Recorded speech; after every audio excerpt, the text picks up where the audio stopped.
ಯಾವುದು ಚಿನ್ನವೆಂದು ತಿಳಿದಿದ್ದೇನು ಅದನ್ನು ಮಣ್ಣಾಗಿರುವುದು ಕಂಡು ಬದುಕಬೇಕೆಂಬ ಆಸೆಯನ್ನು ತೊರೆದು ಹೋಗ್ತಿದ್ದೇನೆ ಶ್ರೀಧರ.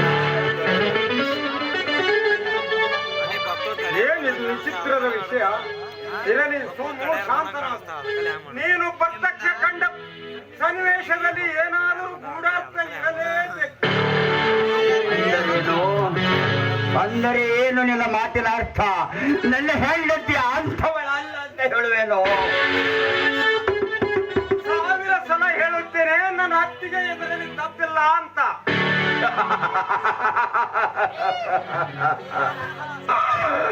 ಅಂಗೈ ಹುಳ್ಳಿಗೆ ಕನ್ನಡಿ ಬೇಕೇನೋ? ಪ್ರತ್ಯಕ್ಷ ಕಂಡಿದ್ದೇನೆ ಶ್ರೀಧರ, ನನ್ನ ಹೆಂಡತಿ ಬೇರೊಬ್ಬನ ಆಲಿಂಗನದಲ್ಲಿ. ಪ್ರತ್ಯಕ್ಷ ಕಂಡರು ಪ್ರಮಾಣಿಸಿ ನೋಡಬೇಕಪ್ಪ. ಮೊದಲಿನಿಂದಲೂ ನಿನ್ನ ತಾಯಿಯಾದ ಶಕುಂತಲಾ ಮತ್ತು ಸಿದ್ದರಾಮ ಇವರಿಬ್ಬರು ನಿನ್ನ ಹೆಂಡತಿಗೆ ಕಸದಕ್ಕಿಂತಲೂ ಕಡೆಯಾಗಿ ಕಾಣುತ್ತಾರೆಂದು ನೀನೇ ನನ್ನ ಎದುರು ಹೇಳಿದರೆ. ಹೌದು ಹೇಳಿದ್ದೆ. ಕೇವಲ ಅವರಿಬ್ಬರ ಬಾಯಿಂದ ಅಲ್ಲ ಅಂತ ನಂಬಬಹುದು ಮಿತ್ರ. ನಾನು ಕಣ್ಣಾರೆ ಕಂಡಿದ್ದೇನೆ ನನ್ನ ಹೆಂಡತಿ ಬೇರೊಬ್ಬನ ಆಲಿಂಗನದಲ್ಲಿದ್ದದ್ದು.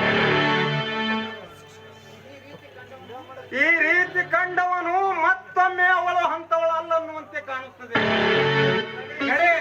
ನೀನೀಗ ಒಂದು ಕೆಲಸ ಮಾಡಬೇಕು. ಏನದು?